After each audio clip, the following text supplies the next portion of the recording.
Graças a Deus, estamos iniciando mais um programa, Opção para a Vida, nessa belíssima manhã de segunda-feira, início de semana, hoje 30 de maio. Dentro de instantes você terá a oportunidade de ouvir o pastor Robson falando sobre Dorcas, direto da cidade de Jope. Ele que esteve recentemente em Israel, estará dentro de instantes falando sobre Dorcas. E nós estaremos no bloco seguinte ouvindo a primeira parte da mensagem que nós transmitimos sobre o simpósio, isto é, doutrina sobre a carta de Paulo aos Romanos. Recentemente nós ministramos em nossa igreja esse estudo e eu acredito que você que não esteve conosco vai ouvir a primeira parte. Fiquemos, portanto, antes com o pastor Robson, direto de Jope.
Aqui é o monastério de São Pedro, um dos locais que se acredita que nessa região morava a discípula que nós falamos lá na casa de Simão Curtidor, Dorcas, que também era conhecida como Tabita. Ela foi uma grande colaboradora, uma grande cooperadora do Evangelho, ajudou muito Pedro e os apóstolos no início do ministério. Então era uma mulher muito amada, uma pessoa muito querida pelos irmãos da igreja. Ela colaborou muito, não só com os apóstolos, mas com os irmãos. A história dela está lá em Atos, capítulo 9, e aí é relatado que essa irmã morreu. E Pedro então vem e ressuscita essa irmã preciosa, essa irmã tão amada. E essa história então se espalhou e serviu como testemunho também para a propagação do Evangelho aqui nesse local. Então é quando o cristianismo começa a se espalhar a partir daqui, de Iafo. Você lembra da história? Nós falamos lá de Simão Curtidor. Então Simão Curtidor também era um cooperador do Evangelho. Simão Curtidor era alguém que recebia os apóstolos. Você vê em Atos capítulo 9 e também Atos capítulo 10, que Pedro estava hospedado na casa de Simão. Então Simão também era um colaborador do Evangelho. Então você tem aqui um local que acredita-se nessa região aqui era onde Dorcas morava. Lá por trás dessa igreja, descendo a escadaria, você tem a casa de Simão, Simão Curtidor. Nessa direção você tem Tel Aviv, para cá você tem Jerusalém. Andando 60 quilômetros nessa direção, você tem também a cidade de Cesareia Marítima, né, que era uma das sedes, a principal sede do Império Romano em toda essa região. Local onde o apóstolo Paulo ficou preso durante 2 anos, onde Cornélio morava, também um local que se tornou muito importante na história do cristianismo primitivo.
Carta de Paulo aos Romanos.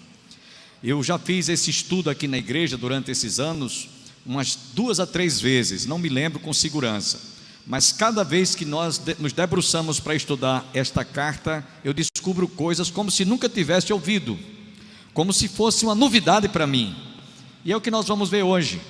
Nós vamos ler o capítulo 3, hoje nós vamos iniciar o capítulo 3, versículos de 1 a 20, e eu queria que você que está em casa continue com o seu coração aberto, porque certamente Deus vai abençoar a sua vida, a sua família e o seu coração. Romanos 3, de 1 a 20, leamos. Qual é, pois, a vantagem do judeu? Ou qual a utilidade da circuncisão?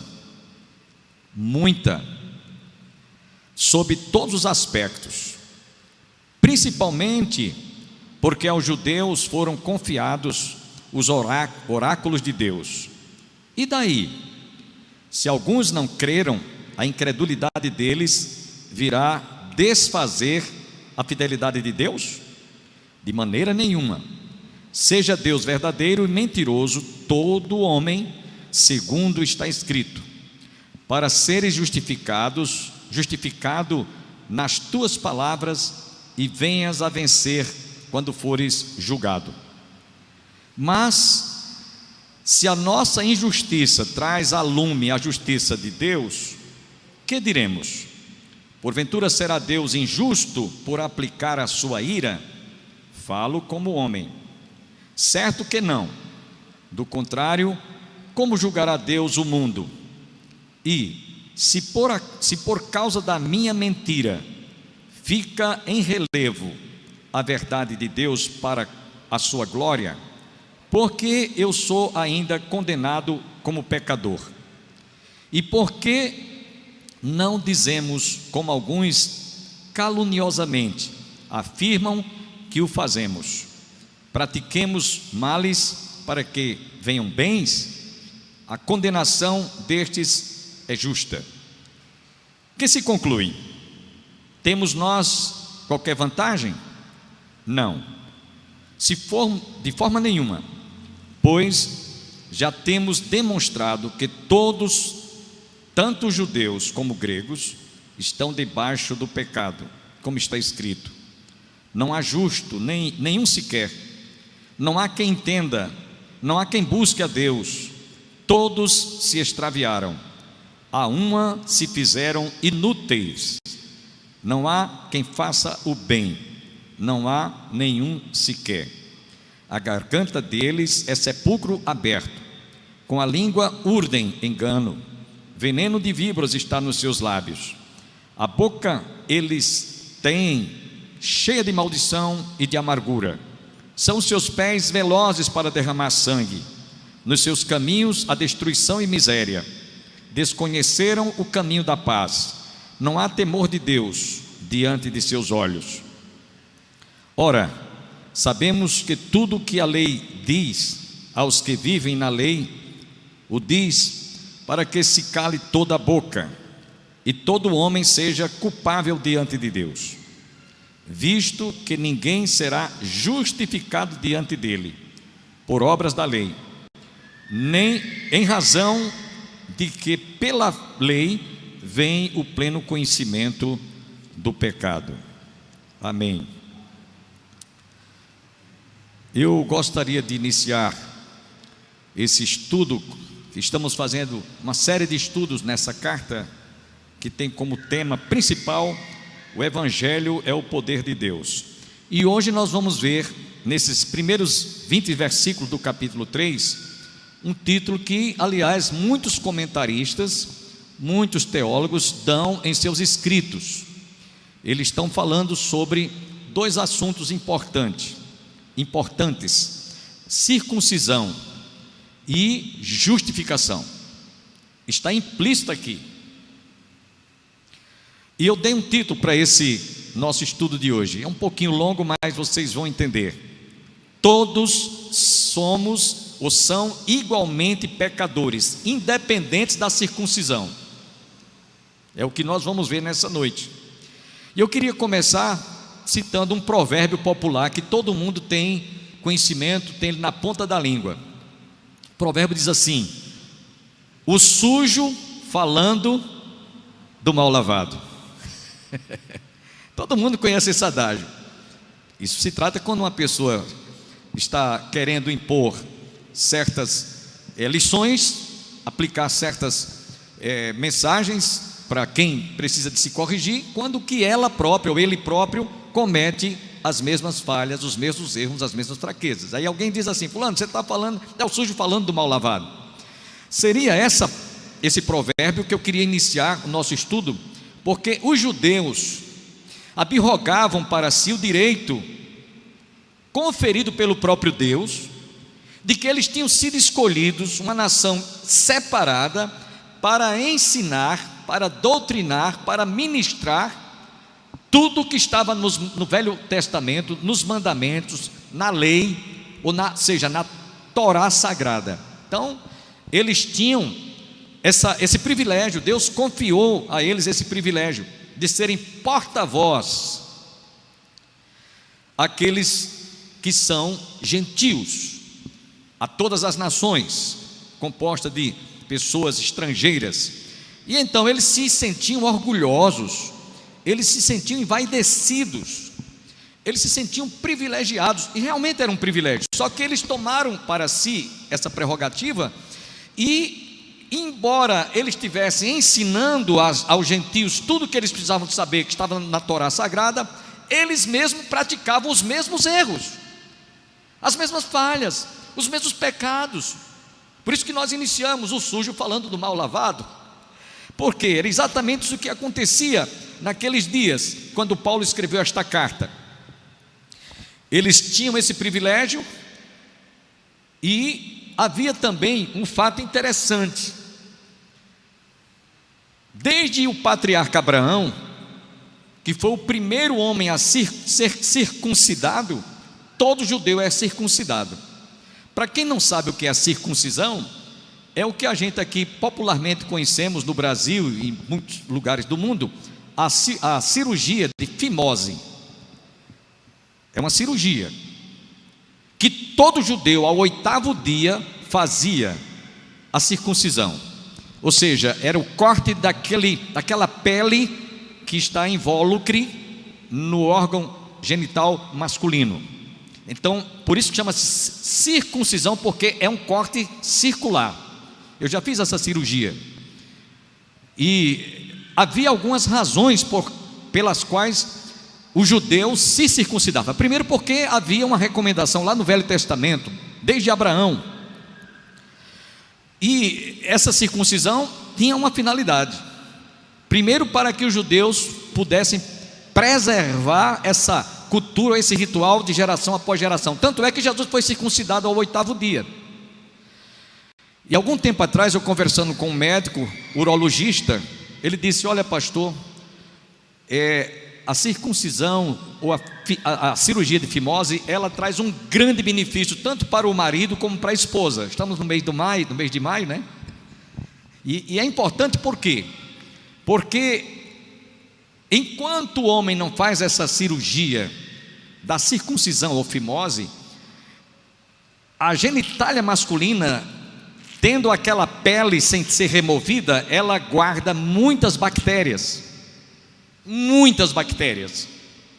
E essas bactérias, no momento em que o casal está tendo o seu momento de intimidade, ele transmite essas bactérias para o colo uterino da mulher. E pasme o que eu vou dizer aqui para vocês agora. Segundo um dos médicos urologistas que eu estava me tratando alguns anos atrás, fazendo exame de rotina, ele disse: olha, pastor, o maior índice de homens que são portadores de câncer, inclusive de pênis, são as gerações, ou são os povos da África, segundo ele, e também do Egito, porque eles não fazem a circuncisão, eles não fazem o que nós chamamos, né, ou circuncisão ou fimose. E as mulheres que são mais contaminadas, são contagiadas e são infectadas e aparecem tumores no colo do útero, são essas mulheres cujos maridos não são circuncidados.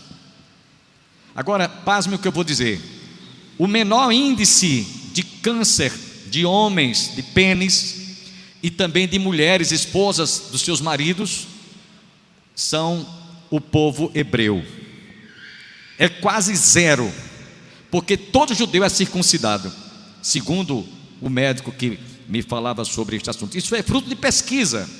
Então a circuncisão tinha um aspecto mais de guardar, de preservar a linhagem judaica, mas também o aspecto de promover a saúde ao casal. E Deus fez isso através de Abraão para mostrar que aquele povo hebreu ou judeus eram separados, um povo separado. Tanto é que ele diz lá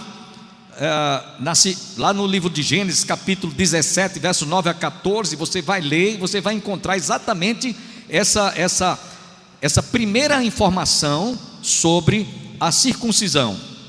E tinha esse aspecto de separação, separados. E Deus também havia falado que havia separado este povo pequeno, povo simples, povo de uma terra muito pequena. Está lá em Gênesis 17, 9 a 14.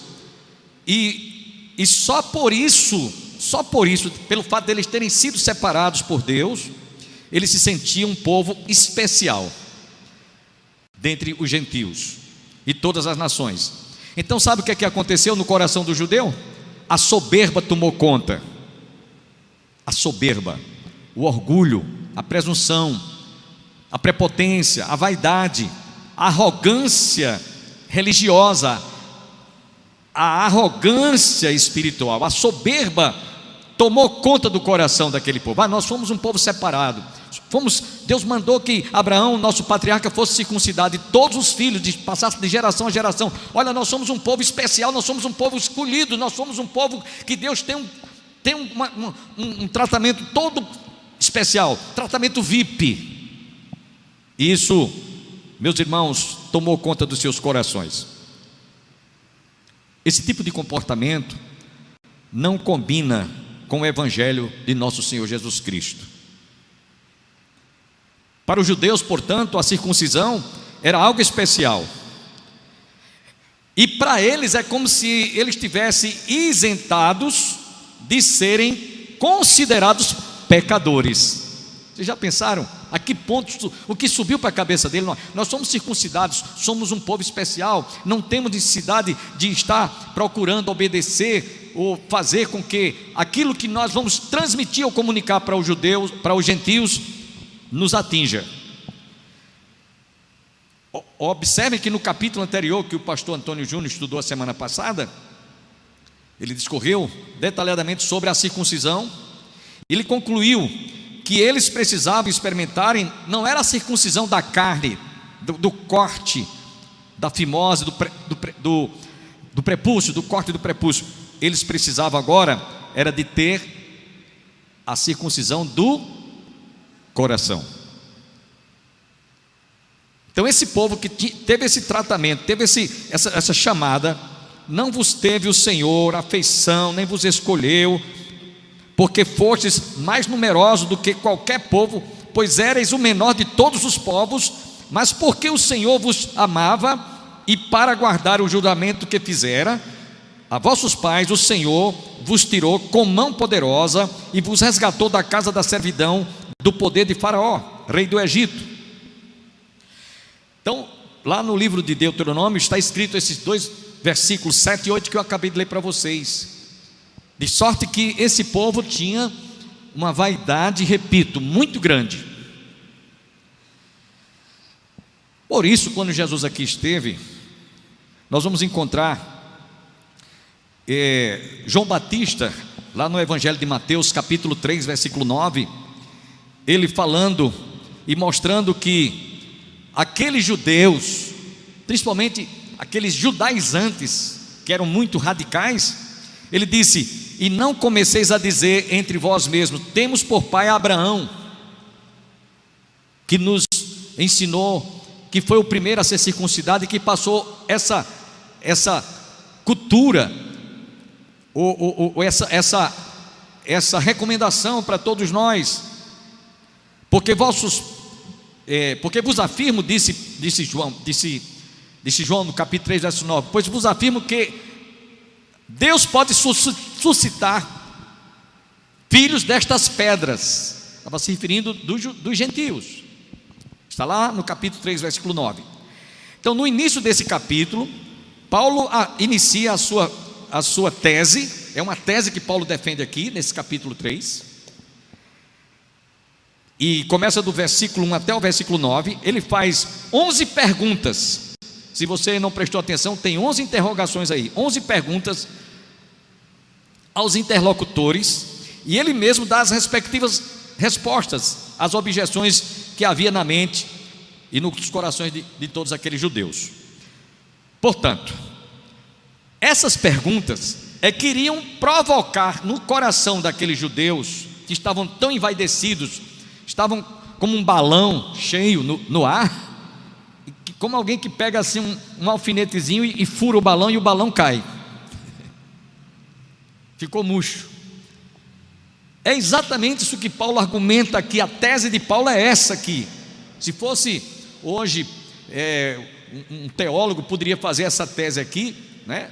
Qualquer estudante de teologia podia defender essa tese aqui que Paulo defendeu. Portanto, o seu argumento mostra que todas as criaturas, sejam judeus ou gentios, sem exceção de ninguém, todos são culpados diante de Deus e estão debaixo de condenação, seja circuncidado na carne, ou seja os não circuncidados, não interessa. Estão vendo agora a diferença? Porque nós demos esse título: todos são igualmente pecadores, independente da circuncisão. Essa é a tese que Paulo levanta aqui. Todos são culpados diante de Deus e estão debaixo de condenação. O que é que diz lá no Evangelho de João 3:16-18? Todos conhecemos: porque Deus amou o mundo de tal maneira que deu seu Filho unigênito, para que todo aquele que nele crê não pereça, mas tenha a vida eterna. E diz ainda mais no verso 17 e 18: e a condenação é esta, que a luz veio ao mundo, mas os homens amaram mais as trevas do que a luz, porque as suas obras eram más. Quem nele crê não é condenado, mas quem não crê já está condenado. É isso que a Bíblia nos diz. Não é uma lição que alguém não possa ter um entendimento, a compreensão tão clara, tão objetiva, como diz aqui no verso que eu acabei de citar. A Bíblia também diz que todos pecaram. E quando a Bíblia diz que todos pecaram, logo, tanto judeus quanto gentios, circuncidados na carne ou não, todos pecaram, e todos estão destituídos e carecem da glória de Deus, seja judeus, seja gentios. E é isso que veremos a partir do verso 1 nessa noite. Então veja bem, não há acepção de pessoas aqui. É importante que você grave isso: não há acepção de pessoas. E a primeira indagação que Paulo faz aqui no versículo 1 que nós lemos é essa: qual é, pois, a vantagem do judeu? Ele mata logo aqui a charada, ele corta logo aqui, como a gente costuma dizer, corta logo o barato aqui. Qual é a vantagem que vocês têm? Se todos pecaram, se todos são destituídos da glória de Deus, tanto quem é circuncidado na carne como aquele que não é circuncidado, todos são pecadores. Qual é, pois, a vantagem do judeu? Ele responde: nenhuma. Nenhuma. É como eu disse a princípio, é o sujo, estava falando do mal lavado, não pode. Porque eles também se encontravam na mesma situação dos gentios. A segunda pergunta que ele faz, está no mesmo versículo, ele diz: o seu argumento para essa afirmativa, Paulo está afirmando que pode até haver grandes e reais vantagens de posição sem haver mudança interior no coração. Ou seja, vocês podem até ter tido o privilégio de ter sido uma nação escolhida, separada, a qual Deus confiou os oráculos, mas se vocês não obedecem, se vocês também não se enquadram, não se sentem também inclusos aí, isso não vale nada. Vocês não se sintam tão importantes assim, porque vocês estão numa situação pior do que os gentios, porque os gentios vão ouvir o que vocês já sabem, e vocês mesmos são os primeiros a não estarem pondo em prática isso. Então o seu orgulho era nesse sentido. E Paulo está mostrando aqui, irmãos, um exemplo que eu gostaria de dar, até para nós evangélicos, igrejas cristãs. O indivíduo vem ao culto, participa de um culto no domingo, ouve a pregação, ouve a mensagem, ou até mesmo um programa de televisão. Alguém pode até nos estar assistindo agora em casa, possivelmente pessoas não evangélicas, e suponhamos que eu aqui fizesse um apelo: quem quer confessar a Jesus, quem quer fazer a sua decisão, levante a mão ou venha à frente para a gente orar. E a pessoa vem à frente, a gente ora, a pessoa volta para casa. Porém, essa pessoa fez apenas uma decisão de erguer seu braço, levantar a sua mão, sem que tenha havido uma conversão no seu interior, no seu coração. Então essa pessoa pode até se batizar, pode até se tornar membro da igreja durante muito tempo, mas ela não teve uma transformação, ela não nasceu de novo, ela não se tornou uma nova criatura. Então ela nunca vai ter a compreensão do sentido real pelo qual Jesus veio ao mundo para salvá-lo. Então o indivíduo aceita, mas nada muda em sua vida. E eu conheço muitas pessoas assim. E quero dizer uma coisa para vocês: conheço muitas pessoas que aceitaram Jesus, deixaram de fumar, deixaram de beber, que a gente pensa geralmente que é isso que as pessoas, quando aceitam, dá um sinal de que suas vidas foram transformadas. Deixa de beber, deixa de fumar, deixa de se drogar. Mas essas pessoas, elas guardam em seus corações raiz de amargura, ódio, ressentimento, não libera perdão, pecados ocultos que ainda estão enraizados nos seus corações, precisam realmente de ser radicalmente, ter sido extraído do seu coração. E não foi ainda, porque essa pessoa ainda não permitiu que Jesus tomasse conta totalmente do seu coração. Algumas delas nem nasceram de novo ainda. Então preste atenção que isso pode acontecer até no meio evangélico. Pessoas se decidem, mas não há mudança, não há transformação nas suas vidas. Segunda pergunta que Paulo faz aqui está no verso 2 do texto que nós lemos. No versículo 2 ele diz: porque ele vem fazendo uma pergunta, ele vem fazendo uma série de perguntas. Qual é, pois, a vantagem do judeu? Ou qual a atitude da circuncisão? Qual a utilidade da circuncisão? No verso 2 ele diz: muita, sobre todos os aspectos, principalmente porque aos judeus foram confiados os oráculos de Deus. Essa expressão que Paulo diz, muitas, sobre todos os aspectos, principalmente porque aos judeus foram confiados os oráculos de Deus, através da Torá Sagrada. E eles precisavam reconhecer que a circuncisão só teria validade se houvesse obediência à lei. Amanhã você está convidado a ouvir a continuidade desse consubstancioso estudo sobre a carta de Paulo aos Romanos. Tenham todos um bom dia, que todos fiquem com Deus e até amanhã, se Deus assim nos permitir. Amém.